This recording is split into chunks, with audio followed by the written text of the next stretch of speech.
Hello everyone, nandito po ulit tayo ngayon sa bahay nila Ate Rosa. Bali, ibibigay na po natin yung kanyang wish para sa kanyang anak na mayroong hydrocephalus. Ito na po yung diaper. Yan. Tapos yung gatas po.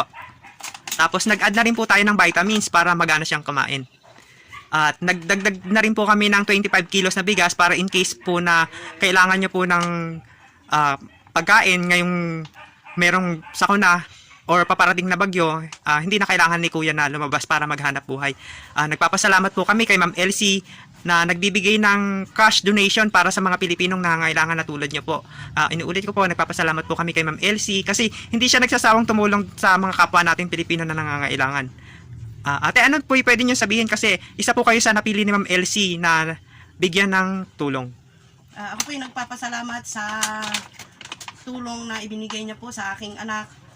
At malaki pong katulungan ang naibigay niya po sa aking anak. God bless po, Ma'am Elsie.